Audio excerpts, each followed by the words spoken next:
방금 소개받은 김현철입니다. 주제는 네트워크 캐시의 컨시스턴시에 대해서 전반적인 설명을 드리도록 하겠습니다. 대충 내용은 다음과 같습니다. 먼저 인트로덕션이 있고요. 그 다음에 캐시 컨시스턴시 문제에 대해서 이게 왜 생기는 건지 말씀을 드리고요. 그 다음에 이 웹 캐시, 네트워크 캐시가 있기 전에 그 분산 파일 시스템에서 그 캐시 코어런스 문제, 유사한 문제에 대해서 한번 알아보고요. 그 다음에 현재 사용되고 있는 캐시 컨시스턴시 메커니즘에 대해서 좀 알아보겠습니다. 그리고 그 이후 좀 더 나은 그 컨시스턴시를 위해서 어떠한 메커니즘들이 지금 프로포즈가 되어 있는지 거기에 대해서 말씀을 드리고요. 그리고 난 다음에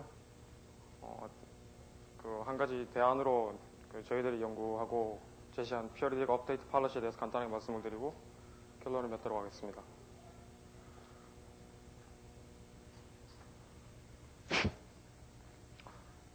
먼저 인터넷이 웹의 등장 이후로 웹 트래픽의 폭발적인 증가에 의해서 인터넷 자체의 인프라가 위기를 맞고 있다라는 아주 인용할 만한 가치가 있는 문장이라서 인용을 했습니다. 핵전쟁이 벌어져서 미국의 한 에어리어가 완전히 파괴가 됐을 때 패킷의 분산을 해서 네트워크를 통해서 서로 네트워크를 이룸으로써 그런 한 곳이 완전히 기능 마비가 됐을 때에도 서로의 통신 기능을 할 수 있도록 만들어졌는데, 물론 이거하고는 컨텍스트가 좀 다른 얘기이지만은 인터넷을 속어로 얘기해서 박살을 내려면은 어떤 식으로 하는 게 좋으냐, 웹 같은 애플리케이션을 만들어서 완전히 기능 불능으로 만들어 버릴 수가 있다라는 얘기입니다. 웹의 등장 이후 폭발적으로 늘어난 트래픽에 의해서 밴드위스 크라이시스라는 말이 나오고 있고, 그로 인해서 지금 등장하고 있는 아주 문제는 크게 세 가지.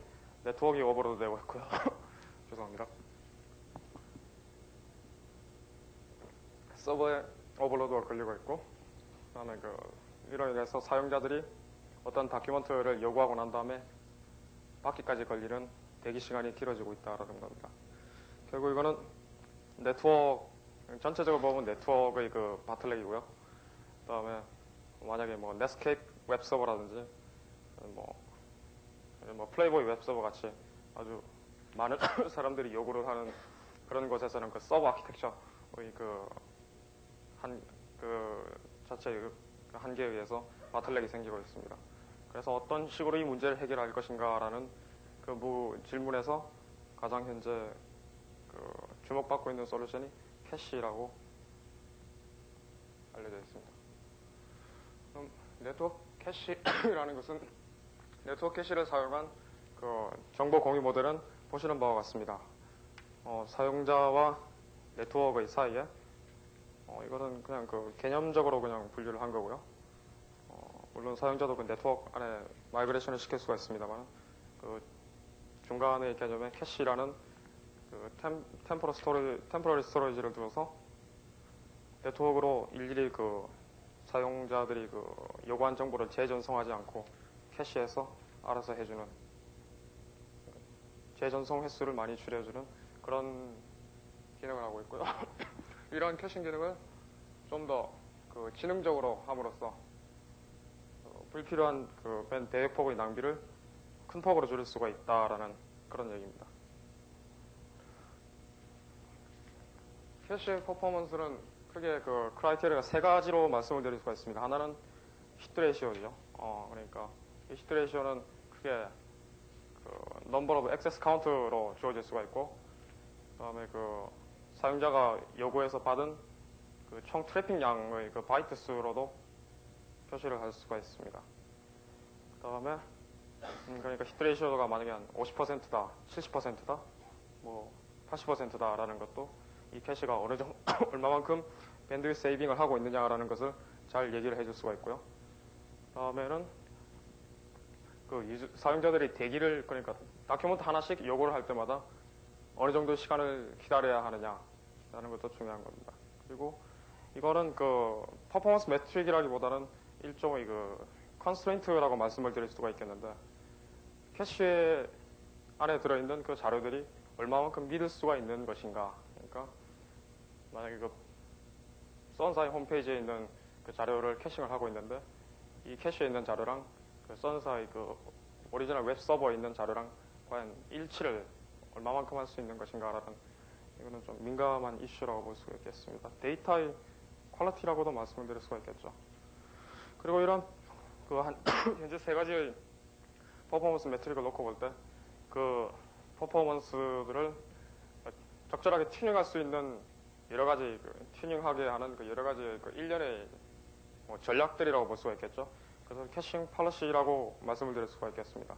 목적은 방금 말씀드렸듯이 좀 더 지능적이고 좀 더 퍼포먼스를 높일 수 있는 캐시를 위해서이고, 여기 지금 캐시 팔러시에 대해서 아주 많은 연구가 이루어지고 있다라고 합니다.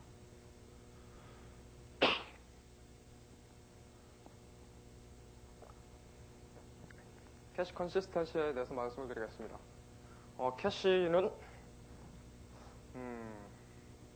그 근본적으로 멀리서 일일이 자료를 재전송하지 않고 가까이 두고 거기서 계속 가져다 쓰는 것이므로 그 decreased latency, 그러니까 사용자의 그 대기 시간을 줄이는 반면 반드시 그 캐시 안에는 원본의 서버와 일치하지 않는 자료들이 있을 수 있다. 없다고 보장할 수 없다라는 그런 그 희생적인 조건을 내걸고 하는 거죠. 그 문제를 그런 페이지들을 스테일 페이지라고 하고 원본 서버와 일치하지 않는 페이지라고 합니다. 스테일리스에 대해서는 뭐 다음에 또 다음 TP에 데피니션을 내리고 있습니다. 그리고 이러한 그 스테일리스 문제를 관련해서 이 얘기 지금 그 발표에서 얘기하고자 하는 게 컨시스턴시인데요. 이거는 캐시에 저장된 자료들을 얼마만큼 원본의 그것과 일치시킬 수 있는 전략을 가져올 것인가, 거기에 대한 문제입니다. 말씀드렸다시피 하나의 그 유저가 스피시파이 할 수도 있고, 아니면 그 캐시 관리자가 매니저를 할 수도 있는, 아니면 그 웹 서버의 관리자가 뭐 이 페이지는 절대로 캐시를 하지 마라, 뭐 이런 식으로 세 가지 측면에서 요구를 하고 거기에 맞춰서 실행을 할 수 있는 일종의 컨스트레인트라고 볼 수가 있고요. 제공되는 자료의 뭐 신뢰도, 뭐 질, 퀄리티 쪽 문제라고도 말씀을 드릴 수가 있겠습니다.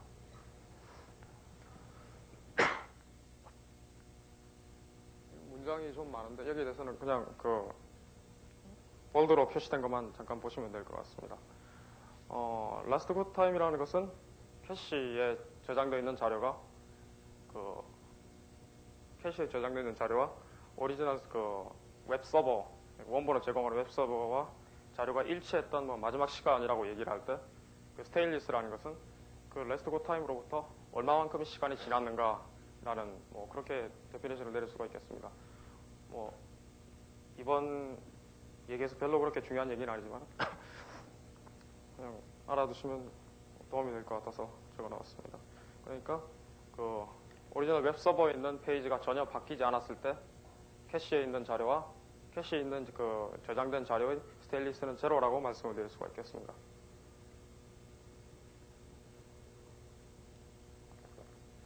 근데 네트워크 캐시에서 이 캐시 코어런, 캐시 컨시스턴시 문제를 들고 나왔을 때 이 네트워크 캐시뿐만 현재 웹에서뿐만이 아니고 이전에 한 80년대부터 꾸준히 연구가 되었던 디스트리뷰티드 파일 시스템, 거기에서 서로 파일 캐시, 서로 자료를 공유하는 데 있어서 캐시가 많이 사용되었고, 거기에 있어서도 뭐 마찬가지로 거기서는 뭐 분산 파일 시스템에서는 이 문제를 코히어런스라고 많이 페이퍼에서 얘기를 하고 있습니다만, 거기에 대해서 연구를 한 흔적이 많이 있기 때문에 우선 거기에서 어떤 식으로 접근을 했었나를 살펴보고, 그다음에 이것을 웹에서 현재 어떤 식으로 적용하고 있는가. 물론 분산 파일 시스템과 웹의 자료 공유 모델이 같은 점도 있습니다만 다른 점이 많습니다. 그렇기 때문에 거기에 대해서 어떤 변형을 주어서 어떤 식으로 현재 적용을 하고 있는가를 알아보기 위해서 먼저 분산 파일 시스템에서 어떤 식으로 접근했었는가를 말씀드리겠습니다. 예, 분산 파일 시스템에서 캐시 코헤런스라는 것은 아까 전에 말씀드린 그 컨시스턴시의 그 분야와 마찬가지로 컨벤셔널한 그 분산 파일 시스템에서 어떤 식으로 그 캐시된 페이지들을 캐시에 저장되어 있는 페이지들을 어떤 식으로 그 원본의 그것과 일치를 하게 할 수 있는지, 어떻게 이것이 out of date 된 자료라는 걸 확인을 할 수 있는지, 그런 문제입니다. 그래서 거기서 사용된 두 개의 메커니즘으로 크게 두 가지로 나눌 수가 있는데요. 하나는 밸리데이션 체크 메커니즘이고 하나는 콜백 메커니즘입니다. 간단하게 설명을 드리면 밸리데이션 체크라는 것은 일종의 폴링이죠. 그리고 콜백 메커니즘은 일종의 인터럽트라고 볼 수가 있겠습니다. 밸리데이션 체크 메커니즘은 어떤 자료가 요구되었을 때 이 자료가 과연 업투데이트한 건가를 확인하는 것이고요. 콜백 메커니즘은 오리지널 서버라고 말씀을 드리겠습니다. 오리지널 서버가 자료를 변경을 했을 때 이것을 캐시에 노티피케이션을 주는 거죠. 그런 식으로 양자적인 그런 방법으로 사용을 했습니다.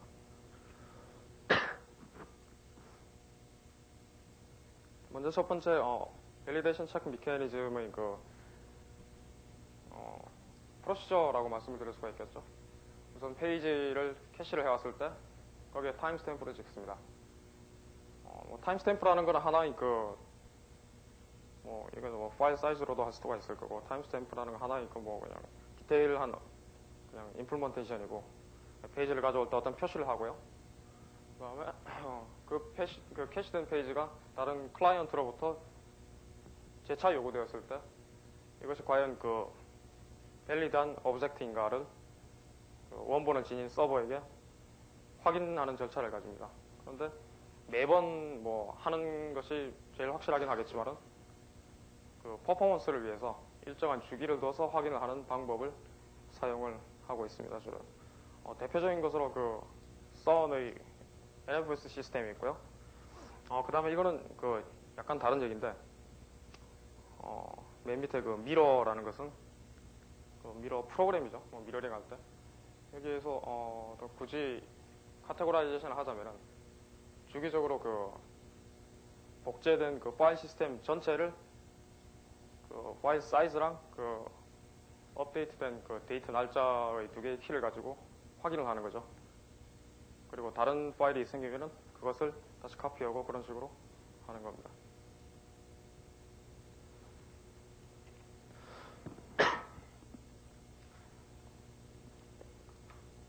두 번째 콜백 메커니즘입니다. 이것은 인밸리데이션이라고도 부르기도 합니다.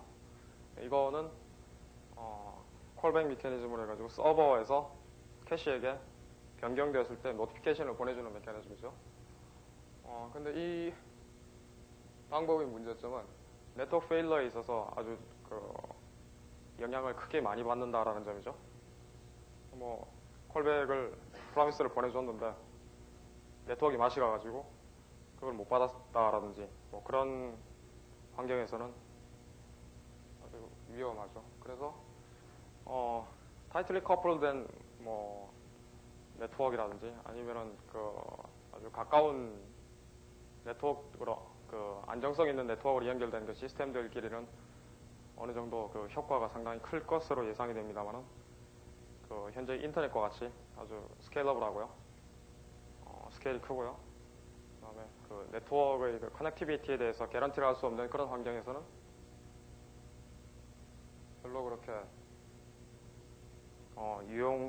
유용성이 없다라고 말씀을 드릴 수가 있습니다. 그런데 실제 이것이 사용되었던 파일 시스템으로는 엔드류라든지 코다라든지 AFS 같은 시스템들이 있는데 여기서도 마찬가지로 네트워크 페일러의 부담을 줄이기 위해서 콜백 메커니즘에는 항상 거의 밸리데이션 체크를 병행해서 쓰는 방식으로 사용을 하고 있었습니다. 그리고 현재 네트워크 캐시, 웹 캐시에서 사용되고 있는 컨시스턴시 메커니즘에 대해서 간단하게 설명을 드리겠습니다. 첫 번째, 많은 분들이 아시겠지만 그 HTTP 1.0 스펙하고요. 그다음에 스키드 1.0, 스키드 1.1, 스키드 1.0에서 그 쓰는 그 time to live based 그 exploration 모델이랑 스키드 1.1에서는 그것을 약간 좀 변형한, 많이 변형한 거죠. 리프레시 레이트 모델에 대해서 설명을 드리겠습니다.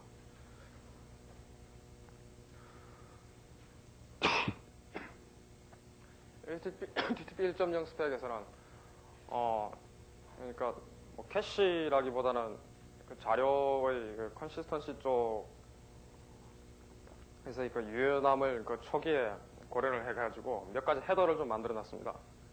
그 중에서 보시다시피 conditional get mechanism이라고 해가지고 if modified since 해가지고 그 날짜를 보내주면은 현재 가지고 있는 자료가 이 날짜, 현재 가지고 있는 자료의 날짜랑 이 자료의 그 아이덴티티를 보내주고 이 자료가 이 시간 이후로 변경이 됐습니까? 라는 퀘리를 보냅니다. 그리고 그게 변경이 되었으면은 다시 재차 가져오는 작업을 하고요. 근데 이것을 보냈는데도 뭐 그 시간 이후로 변하지 않았습니다라는 대답이 오면은 그냥 사용자에게 바로 넘겨주는 거죠. 그 다음에 expiration, 이거는 그 웹서버 HTTP 1.0에서 스펙을 주서 그 웹서버의 관리자가 이 자료는 언제까지 반드시 익스파이어를 시켜라 라고 얘기를 하는 겁니다. 뭐 예를 들어서 일간신문의 웹페이지라면은 뭐 이 자료는 내일 아침 뭐 새벽 5시쯤에 익스파이어를 시키고 업데이트 될 것이다 라는 식으로 헤더를 주는 거죠. 프래그마 노 캐시, 이거는 그 사용자가 나는 도저히 뭐 캐시를 믿을 수 없다, 나는 캐시된 자료 사용하지 않고 바로 그 서버에서 바로 가져오겠다 라는 그 넷스케이프의 그 뭐 릴로드 버튼이죠. 그 버튼을 썼을 때 프래그마 노 캐시라는 그 헤더를 줘서 보냅니다. 그 다음에 라스트 마디파이드, 이것은 이 자료가 마지막으로 변경된 것이 언제다라는 그런 거죠. 근데 현재 HTTP 1.0에서 가장 문제가 되고 있는 헤더가 이 헤더라고 말씀을 드릴 수가 있는데, 이 헤더가 HTTP 1.0 스펙을 보시면 알겠지만 그 데이트의 타임을 그 스페시파이하는 그 포맷이 세 가지가 있습니다. 그러니까 뭐 예를 들어서 아파치 웹서버에서 쓰는 거 하나, 뭐 오라일리에서 쓰는 그 웹사이트, 오라일리에서 만든 웹사이트에서 만든 그 데이트 표시 하나, 뭐 넷스케이프에서 그 프록시 버전, 뭐 넷스케이프 그 커뮤니케이터 서버에서 제공하는 데이터 하나, 뭐 이런 식으로 해가지고 그 데이트의 그 형식이 세 가지가 됐는데, 그 last modified 그 태그랑 if modified since랑 같이 사용을 해가지고 그 컨시스턴시를 체크를 하게 돼 있는데, 실제로 그 컨시스턴시를 체크를 할 수 있는 그러니까 서로 데이트 표준 그 스펙이 제대로 맞질 않아가지고요, 제대로 그 효율을 못 올리고 있는 아주 문제되고 있는 색 중에 하나입니다. 이 페이지가 언제 바뀌었다라는 그런 그 헤더죠. 그 다음에 데이트는 언제 인출됐다라는 그 얘기를 해주는 헤더입니다.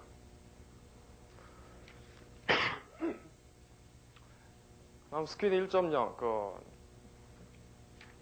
캐시 서버죠. 거기에서 사용하고 있는 그 유효기간을 지정을 해가지고 거기에 맞게 유효기간이 지나면은 그냥 자료를 버려버리는 그런 모델입니다. 이거는 그냥 컨피규레이션 파일입니다.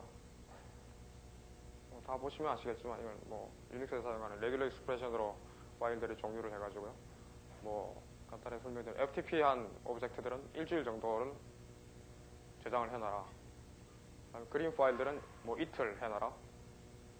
뭐 가져오는데 시간 많이 걸리는 음악이나 영상 파일들은 일주일 저장을 하자. 그리고 뭐 디렉토리 리스트는 한 12시간 정도 하도록 하자. 네, 뭐 그런 식으로 되어 있습니다. 근데 이 방금 소개해드린 하나의 그 임플멘테이션 얘인데, 익스파이레이션 모델의 그 문제는 다음과 같다고 지금 얘기를 하고 있습니다. 그러니까 사용자가 자기가 그 데이터를 요구하는 그 시점이랑은 상관없이 일일이 체크 익스파이레이션이 됐는지 체크를 갖다가 항상 기다려야 된다는 얘기고요. 그리고 자기들이 그 의지와는 상관없이 캐시에서 중간에 그 결정되어 있는 TTL을 뭐 반드시 따라야 된다라든지, 그리고 거기에 대해서 뭐 만족하지 못하고 나는 다른 뭐 기준을 가지고 싶다라는 식으로 아기를 하고 싶은데, 뭐 그러려면은 릴로드하는 그런 방법밖에 현재는 제공이 되어 있지가 않다든지, 그 다음에 그 사용자가 그 자신이 원하는 그 스테인리스의 기준, 그러니까 나는 1시간 정도 뭐 아웃 오브 데이트 된 오브젝트들은 참을 수 있다. 아니면 나는 하루 정도 지난 오브젝트들은 참을 수 있다라는 그런 자기가 원하는 그 맥시멈 스테인리스를 스페시파이 할 수 있는 그런 미케니즘이 여기에는 없다라는 얘기죠. 이건 나중에 임플리먼테이션 이슈에 들어가기도 합니다. 그러니까 결국 이런 그 캐시나 중간에 서버에서 제공을 하는 제어가 되는 익스파이런셜 모델은 유저들의 다양한 욕구를 충족시킬 수가 없다라는 얘기가 종합적으로 나오게 되겠습니다. 그리고 이거는 이러한 익스파이레이션 모델에서 뭔가 좀 일률적으로 캐시 관리자에 의해서 결정된 그런 팔러시에 의해서 모든 것이 결정되는 것은 좀 무리가 있다라는 식으로 생각을 해가지고 뭐 여러 가지 생각할 만한 팩터들을 좀 고려를 해서 이리저리 휴리스틱으로 짜맞춰서 돌린 겁니다. 그리고 TTL 타임 투 라이브 같은 경우에는 오브젝트들을 전체 오브젝트가 캐시에 들어올 때요. 이유기간을 그냥 적어 놓습니다. 적어 놓고 시간 되면은 퍼지하는 거죠. 없애버리는 거죠. 근데 이 리프레시 레이트 모델에서는 뭐 시간이 지나서 버린다라는 개념은 없습니다. 일단은 왜냐면은 뭐 가장 간단한 예를 들 때 나는 이 오브젝트를 요구를 했는데 방금 이것이 내가 요구를 했는데도 이것이 익스파이레이션 유효기간이 다 지나서 없어졌다.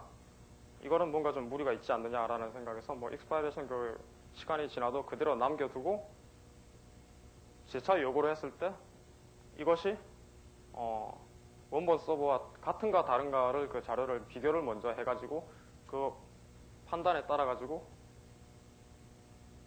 이것이 스테일 되었다 아니면은 업투데이트한 최신의 자료다라는 걸 판단하게 됩니다. 뭐 여러 가지가 있는데요.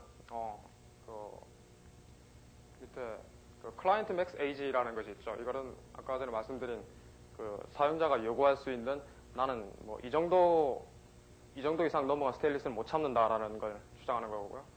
익스파이어는 아까 뭐 말씀드린 그대로고, 그다음에 여기 리프레시 패턴이라고 맨 밑에 나와 있는 거는 캐시 사용자가 지정을 해주는 겁니다.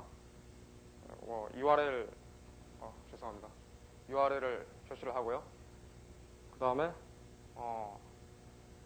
미네이지라는 것은 최소한 이 정도의 기간만큼은 캐시를 해두고 싶다라는 걸 알리는 거고요. 맥스에이지는 어떤 오브젝트도 이 정도 이상 캐시하고 있을 필요는 없다라는 걸 얘기하는 거죠. 예. 리프레시 모델의 알고리즘은 다음과 같습니다. 잘 안 보시면 책을 보시면 될 것 같고요.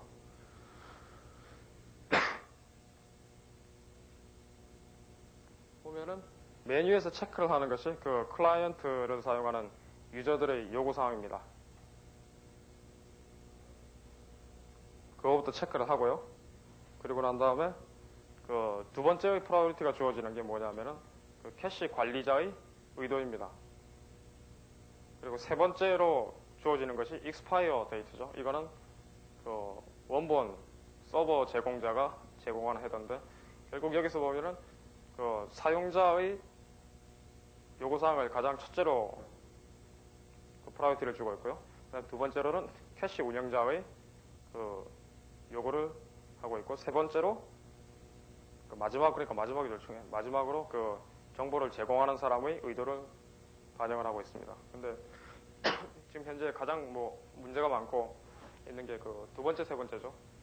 그러니까 예를 들어서 마이크로소프트에서 그 제일 처음 이런 거를 많이 했었는데, 우리 페이지 캐싱하지 마라. 우리 페이지는 캐시를 못하게 한다라는 식으로 익스파이어 헤더에다가 항상 그 자료를 가져오는 시간에서 그 시간 1초 뒤에 바로 익스파이어 되게 그 헤더를 항상 날렸었는데, 이 스키드를 만든 사람들이 이거는 좀 문제가 있다. 안 그래도 마이크로소프트로 그 액세스 하는 사람들이 많은데 이거는 밴드위스에 상당한 그 낭비 측면이 있다 그래가지고 이거 미네이지라는 태그를 만들어가지고 캐시 자체에서 익스파이어 헤더를 무시를 할 수 있게 만들어 버렸습니다. 그리고 난 다음에 그 다음에 또 그 익스파이어 헤더 말고 다른 그 헤더를 마이크로소프트에서 또 만들어가지고 이런 오버로드를 이러한 그 미네이지를 다시 그 오버라이드 할 수 있는 그런 그 헤더까지 또 해가지고 뭐 그 둘 사이에 거의 뭐 서로 뭐 전쟁이라고 말할 수 있으면 전쟁이라고 말할 수 있을 정도의 그런 그 다툼이 있는데, 이 그 두 번째, 세 번째가 현재 지금 핫 이슈. 뭐 지금은 좀 시간이 지나갔습니다만, 그리고 그 클라이언트 맥스 에이지는 앞으로 그 HTTP 1.1에서 이제 각 HTTP 1.1을 준수하는 그 각 웹브라우저에서 아마 채택을 하게 될 겁니다. 그리고 뭐 나머지는 그 세 가지 크라이테리아 만족이 안 됐을 때 판단 조건입니다. 현재까지는 뭐 3개가 되어 있고요. 뭐 만약에 또 참고하고 싶으시면은 그 스키드 1.1에서 그 사용한 그 휴리스틱 모델이 HTTP 1.1에서 제한된 그 캐싱을 위한 헤더죠. 거기에 있는 것을 많이 따온 겁니다. 그러니까 HTTP 1.1에 있는 것을 또 참고하시면 될 것 같고요. 그 다음에 좀 더 나은 컨시스턴시를 위해서 제시된 현재 회자되고 있는 여러 가지에 대해서 말씀을 간단하게 드리겠습니다. 그 첫 번째가 보면은 다큐멘트를 하나만 주는 게 아니고 여러 가지 스트림으로 주자라는 것인데요. 이거는 뭐냐면은 캐시가 된 자료가 하나 있고 근데 그 캐시가 아웃 오브 데이트 돼가지고 원본의 자료와 다를 경우 클라이언트가 요구를 했을 때 그 만약에 이것이 원본 자료와 일치를 하지 않기 때문에 가져오는 동안 시간이 걸리죠. 그 시간 동안은 캐시에 있는 자료를 화면에 미리 뿌려주는 겁니다. 미리 화면에 뿌려주고 이것이 어느 정도 시간이 지났는데 당신이 이 정도의 시간이 지난 자료를 만족하십니까? 라는 일종의 큐어링 프로세싱을 하는 거죠. 그리고 난 다음에 거기서 뭐 yes가 나오면은 그냥 그대로 보여지는 거고 no가 나오면은 계속 여러 가지 뭐 버전 넘버를 붙여가지고 여러 개를 보여주고 그 중에서 사용자가 선택을 할 수 있게 해주는 뭐 그런 식으로 그 방법입니다. 아직 임플리먼테이션이 된 거는 아직 없는 것 같고요. 이런 식으로 할 수 있게 않겠느냐라는 얘기가 지금 나와 있습니다. 그 다음에 리얼 스테인리스 개런티 이거는 누누이 말씀을 드렸습니다만은 뭐 현재 이 캐시랑 아니면 이 캐시에서 제공되는 자료들에 대해서 어떤 식으로 이거는 이 정도 이상의 그 스테인리스는 뭐 충분히 개런티를 할 수가 있습니다. 뭐 이런 식으로 이 이상은 절대로 아닙니다라는 식으로 개런티를 해주는 메커니즘이고요. 그 다음에 세 번째는 방금 전에 제가 말씀을 드린 클라이언트에 의해서 클라이언트가 참을 수 있는 맥시멈 스테인리스를 주는 거고요. 그 다음 네 번째는 주기적으로 체크를 하는 겁니다. 그러니까 일종의 이것도 밸리데이션 체크라고 말씀드릴 수가 있겠는데요. 그러니까 그 캐시 안에서 만약에 8GB 정도, 보통 한 캐시들이 한 10GB 정도라고 생각을 할 때, 그리고 웹 다큐먼트의 평균 사이즈가 한 20KB라고 생각을 할 때, 그 캐시 안에 있는 다큐먼트의 대수는 뭐 크게는 50만 개에서 작게는 한 25만 개까지 되는데, 그 자료들 중에서 이 자료는 앞으로도 더 요구될 것 같고 더 중요할 것 같다라는 판단이 서는 자료들에 한해서 주기적으로 체크를 하고 업데이트를 하는 겁니다. 제가 지금 감기약을 내서 죄송합니다. 그리고 위에 세 가지에 대해서는 말씀을 드렸고요. 여기서는 periodic update 그리고 replacement policy에 대해서 얘기를 좀 하도록 하겠습니다. 먼저 왜 이걸 하느냐라는 측면에서는 당연히 컨시스턴시 측면이고요. 컨시스턴시는 어쩌면은 예를 들어서 1시간에 한 번씩 업데이트되는 정보가 있는데 캐시에서 그것을 제대로 못하고 있다라든지 그런 아주 대부분의 어떤 분들은 별로 신경을 쓰지 않을지도 모르겠지만 어떤 분들은 아주 민감한 문제죠. 정보를 믿을 수 있느냐 없느냐의 측면에서 보면 아주 크리티컬한 문제라고도 볼 수가 있습니다. 근데 이 컨시스턴시 문제를 해결하기 어려운 근본적인 이유가 뭐냐면은 제공되는 다큐멘트의 수명을 도저히 예측할 수도 없고 예측하기 할 수 있다 그래도 그것이 너무 어렵다라는 겁니다. 심지어는 정보를 제공하는 사람들조차도 이것이 언제 제공됐습니다라는 정보는 자주 제공을 하는데 이것이 언제까지 유효한 자료입니다라고는 얘기를 거의 하지 않죠. 그러니까 현재 웹서버가 몇십만 개, 몇백만 개 세상에 있는데 그 중에서 익스파이 헤더를 제대로 쓰고 있는 데서는 아무도 없고요. 그리고 일일이 오브젝트들마다 어떻게 익스파이어를 한다는 것은 캐시 해라 하지 마라라는 정도를 제외하고는 현재 없습니다. 그래서 이에 대한 보완책으로 캐시에서 좀 더 나은 컨시스턴시를 요구를 하는데 그걸 어떤 비용을 지불을 하고 하는 거냐면은 프리패칭도 마찬가지죠. 그러니까 서로 먼저 요구될 것 같은 자료들을 가져오는데 부가적인 대역폭의 사용을 희생을 하면서 이러한 것을 하겠다라는 얘기입니다. 그리고 이런 미케니즘을 사용을 해서 주기적으로 한다. 만약에 하루에 한다, 일주일에 한다, 한 달에 한다, 1년에 한 번 한다, 이런 식으로 해가지고 하면은 최소한 그 기간 이상만큼의 스테인리스는 아니다라는 식으로 보장을 할 수가 있을 것 같고요. 이거를 나중에 클라이언트들의 요구에 맞춰가지고 따로 좀 더 튜닝할 수 있는 그런 미케니즘이 더 발달되면 좋을 것 같기도 합니다.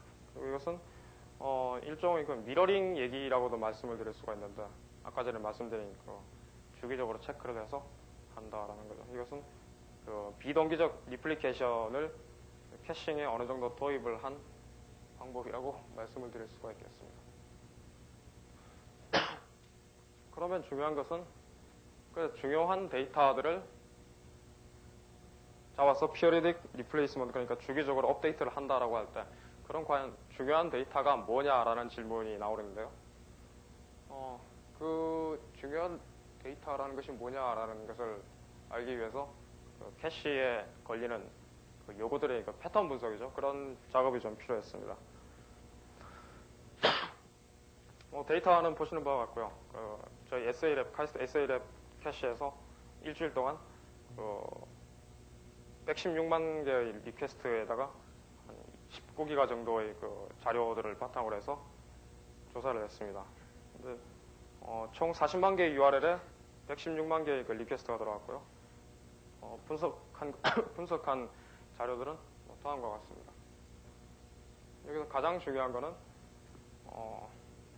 한 번 요구된 자료들이 n번 요구된 자료들이 한 번 더 요구될 확률로서 어느 것이 중요한 데이터인가를 잡았습니다. 그러니까 예를 들어서 한 번 요구된 데이터가 다시 한 번 요구된 확률이 만약에 한 90%다라면은 이 데이터는 반드시 캐싱을 하고 있는 게 그리고 여기에 대해서 컨시스턴시에 신경을 쓰고 있는 게 좋을 거다라는 아주 당연한 판단일 것 같고요.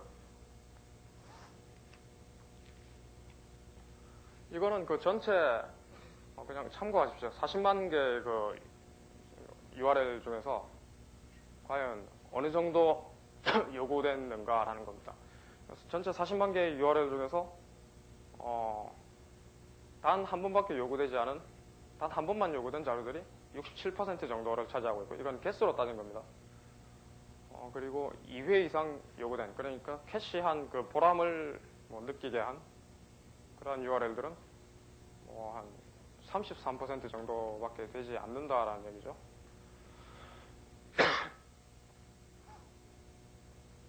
그리고 이거는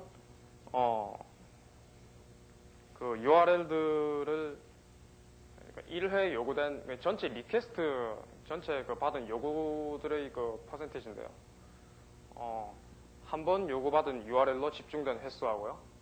그다음에 뭐 두 번 요구받은 URL로 집중된 그 요구 횟수입니다. 보면은 2회 이상 요구받은 URL로 그 집중된 요구가 77% 정도 되죠.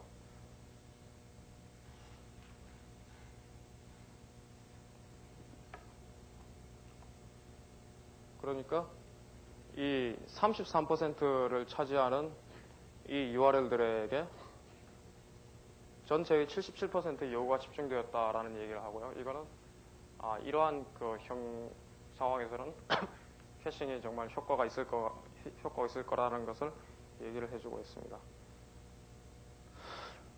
그리고 이거는 n회 요구된 URL이 그 다음에 한 번 더, 최소한 한 번 더 요구될 확률을 얘기를 한 건데요. 이거는 보면은 한 번 요구된 URL들이 그 2회 요구될 확률은 뭐 33% 정도고요.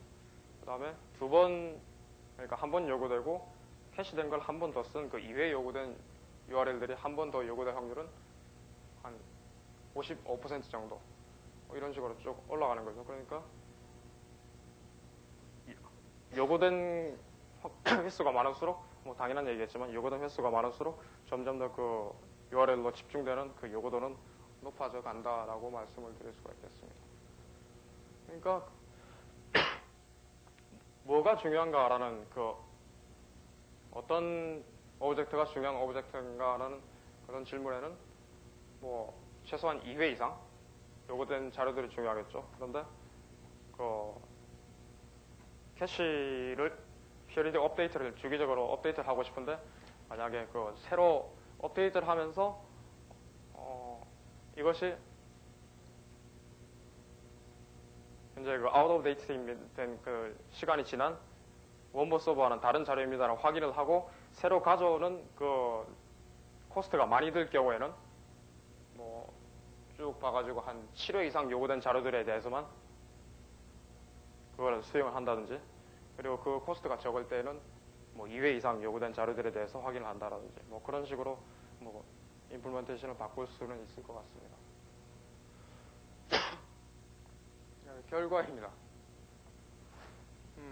캐시에 있는 신뢰도를 뭐 다음과 같이 정의를 할 수가 있겠습니다. 전체 오브젝트, 그 테스트한 전체 오브젝트 중에서 이 오브젝트는 원본 오브젝트와 다릅니다. 라는 그 판단이 내려진 오브젝트를 전부 뺀 그 전체 오브젝트 중에서 변화되지 않은 오브젝트를 그 확률을 해가지고 곱하기 100으로 나눈 그런 값이죠. 그런 식으로 했을 때 5월 26일 그러니까 첫날에서 그 피어리딕 업데이트를 사용하지 않은 아주 그 로우 스테이트에서 그 신뢰도 처음으로 그냥 체크만 했을 때는 93% 정도의 그 신뢰도를 보였고요. 5월 26일 날이 지난 후 그날 저 테스트를 하고 난 다음에 바로 하고 난 다음에 24시간 뒤에 그 신뢰도를 체크한 결과 95.83% 정도를 했고요. 그다음에 계속 매일매일 24시간 주기를 넣어서 한 결과 뭐 처음 첫날 테스트한 그 신뢰도보다는 훨씬 높게 나왔습니다. 근데 이거는 중요한 것은 그냥 퍼센티지라는 거는 그냥 눈에 보이는 결과일 뿐이고요. 중요한 것은 이 퍼센테이지가 중요한 게 아니라 최소한 이 캐시 안에 들어있는 것들은 하루 이상의 스테일리스를 가지지 않는다라는 그 개런티를 할 수 있다는 게 중요한 거죠.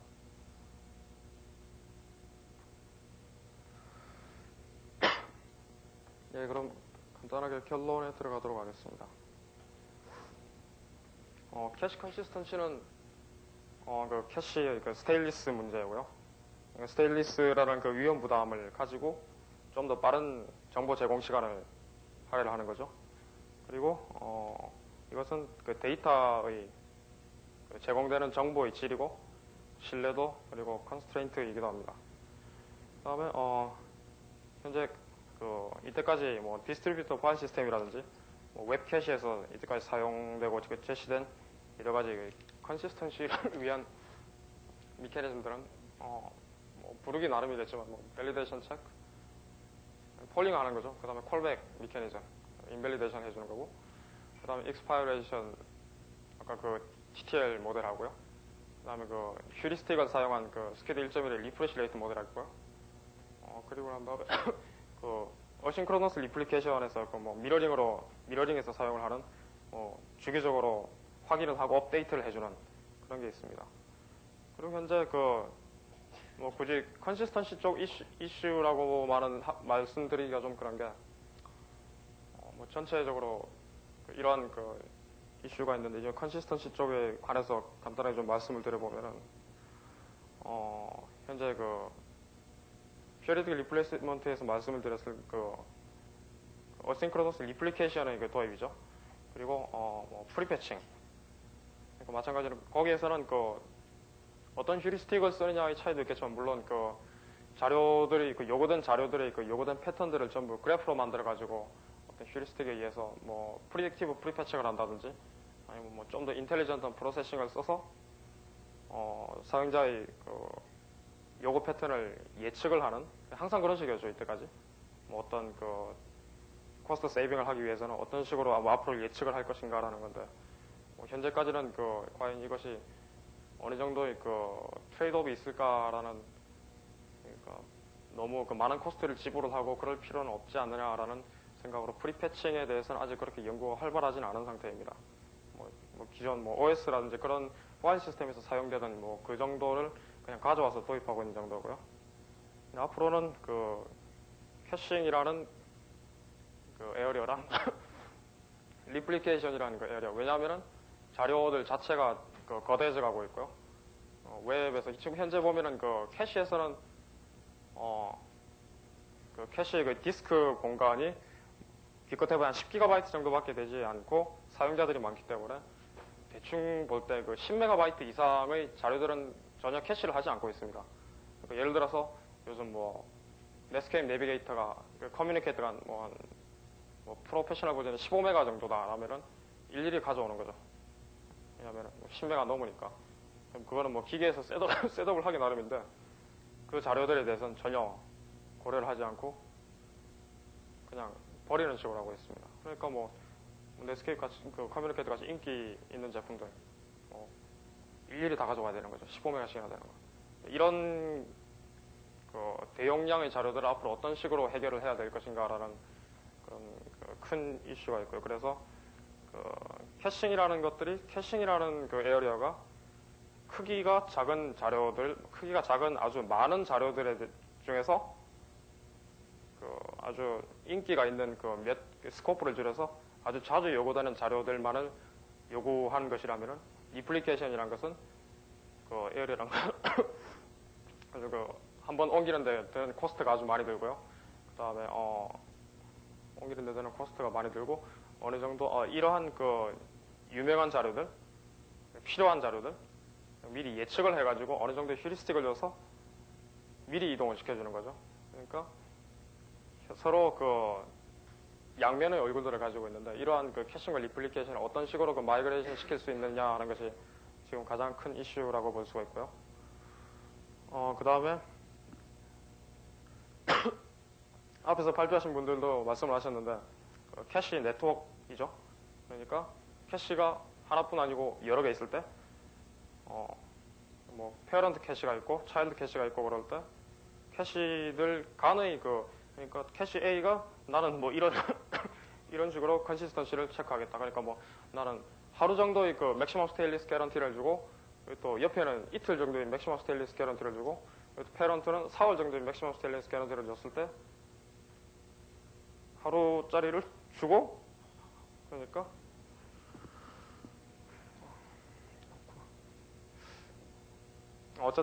예, 간단하게 그걸 말씀드리겠습니다. 캐시들의 서로 협조하고 있는 캐시들 간의 폴리시가 잘 맞지 않았을 때 그걸 어떤 식으로 튜닝을 해야 될 것인가라는 문제가 있는 거죠. 그리고 아까 전에 말씀드렸던 콜백 미케니즘에서 인밸리데이션을 해줄 때 이 자료가 바뀌었다는 걸 캐시에 알려줄 때 드는 비용이 캐시가 그 알려줘야 되는 그 객체가 하나 두 개 정도 있을 때는 뭐 서버가 그 하나 두 개 정도의 그 캐시에 대한 그 데이터베이스 가진 게 뭐 별로 어려운 건 아닌데 이게 만약에 수십만 수백만 개의 캐시에 대해서 일일이 알려줘야 될 때는 이게 어떤 식으로 해야 되는가라는 문제. 그런 경우에서는 캐시를 뭐 하이라키컬하게 계층 구조로 일단 구성을 한 다음에 차례차례로 하면 되지 않겠느냐라는 뭐 이런 식으로 얘기가 있고요. 그다음 뭐 멀티캐스팅을 이용해서 그 멀티캐스팅 패킷을 이용해서 그 업데이트를 하는 것을 쉽게 해준다라든지, 그 다음에 뭐 그런 식으로 그 캐시 네트워크 내에서 컨시스턴시 컨트롤이 지금 현재 그 중요한 문제고요. 그 다음에 이러한 그 전체 작용들을 매뉴얼하게 하지 않고 어떤 식으로 캐시들끼리의 그 파라미터 조정이라든지 이런 그 인포메이션 익스체인지를 그 프로토콜 레벨에서 전부 다 그 해가지고 서로 바탕 그 교환된 정보를 바탕으로 어댑티브한 캐시 코퍼레이션을 할 수 있지 않을까라는 대충 캐시 컨시스턴시 쪽에 있어서는 뭐 이런 이슈들이 있는 것 같습니다. 이거는 굳이 뭐 컨시스턴시 쪽뿐만 아니고 현재 그 웹 캐시, 네트워크 캐시 쪽에서 아주 상당히 그 주목을 받고 있는 이슈들이고요. 앞으로 연구를 좀 더 많이 해야 될 그런 에어인 것 같습니다. 예, 이만 발표 마치겠습니다. 질문할 거 계십니까?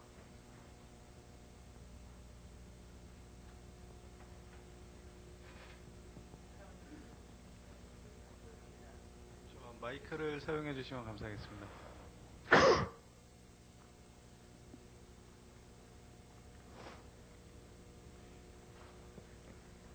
예, 아까 저기 그 나와 있는 내용은 아닌데 보니까 그 캐시의 전체적인 사이즈하고요, 예. 캐시 히트 레이쇼하고의 그 상관관계 같은 게 혹시 그 참고된 자료가 있습니다. 예를 들어서 뭐 캐시의 크기가 어느 정도로 잡아주는 게 전체 그 예를 들어서 10기가 뭐 20기가 계속 열린다고 좋다고 볼 수는 없을 것 같거든요. 그래서 예, 그 그렇죠. 적정한 그 크기라든지 그에 따르는 히트 레이쇼의 관계를 예, 일단 뭐 나중에 그 패널 시간에 저 하드웨어 스펙에 대해서 또 우리 저 말씀을 오명섭 씨께서 하실 건데 거기에 대해서는 일단 캐시 사이즈라는 것은 뭐 가장 중요한 것은 하루에 그러니까 보통 보면은 캐시를 사용하는 곳이 오피스라고 얘기를 할 때 그 오피스라는 그 환경에 맞춰서 주기가 있죠. 낮에는 많이 사용하고 밤에는 적게 사용하고 그리고 그 오피스에 고용된 사람들이 있고 거기서 사용되는 그 유저의 수가 또 있기 때문에 그 페로미터에 각각 맞춰서 어느 정도의 그 리저너블한 개수를 해보면 그 추측을 해보면은 하루에 어느 정도의 리퀘스트가 들어오는가가 가장 중요한 팩터가 됩니다. 하루에 어느 정도의 자료가 그리고 그 요구되는 오브젝트들의 그 평균 사이즈라는 게 또 있죠. 보통 한 16kb에서 한 20kb 정도라고 얘기를 하고 있는데 거기에 따라서 그러니까 중요한 패러미터가 하루에 요구되는 그 요구 횟수하고요. 그 다음에 그 요구되는 오브젝트들의 평균 크기하고요. 그런 식으로 하고, 그리고 그 가장 그 요구가 집중되는 순간에 그 피크 타임에 어느 정도로 이것이 요구가 집중되느냐라는 그 분포가 있습니다.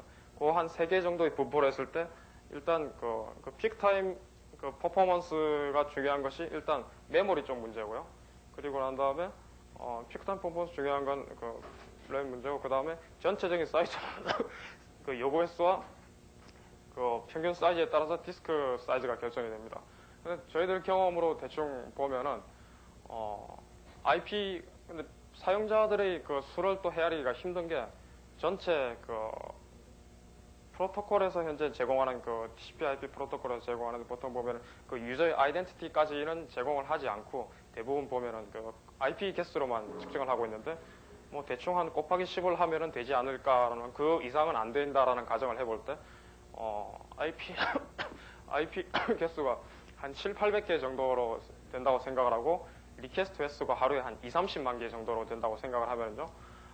메모리 128메가가 거의 베이스 조건이고요. 그다음에 메모리 한 256메가 정도면은 어느 정도 그 괜찮은 퍼포먼스를 유지할 수 있구나라는 대답이 나오고요. 그다음에 디스크 같은 경우에는 말씀하셨듯이 많다고 절대로 좋은 게 아니죠. 왜냐하면은 디스크 20기가짜리 하나 딱 갖다 놓았을 때 그 파일 스트럭처의 그 파일 시스템에서의 그 시크 타임이랑 그 다음에 2GB짜리 10개를 꽂았을 때의 그 패럴렐하게 그 디스크를 돌려서 2GB 디스크를 해서 각각 찾을 때 그거랑 뭐 좀 다른 거거든요. 그런 식으로 생각을 해볼 때, 뭐 IP800의 유저, IP 클라이언트 800개 정도 하고, 뭐, 방금 말씀드린 스펙에서는 한 10GB 정도면 충분한 메모리 한 256 정도로 해가지고, 충분한 스펙이 나올 것 같습니다. 그거는 그냥 방금 제가 말씀드린 대로 그 OTP는 제 얘기랑은 좀 동떨어진 거라서 제가 만들진 않았는데 어느 정도 그냥 써서 그러니까 중요한 팩터들 몇 개를 해가지고 하다 보면은 대충 그 시스템에 대한 그러니까 어느 정도의 유저가 있고 어느 정도의 그 피크타임 퍼포먼스 뭐 테스트를 해가지고 그게 있으면은 다 어느 정도의 하드웨어가 있으면은 뭐 베스트 퍼포먼스를 가장 적은 코스트로 뽑을 수가 있습니다라는 결론은 나올 수 있을 것 같습니다. 나중에 또 오면섭 씨께서 그 패널 회의를 하시면서 또 말씀을 하실 것 같은데 거기서 또 많은 질문 바랍니다.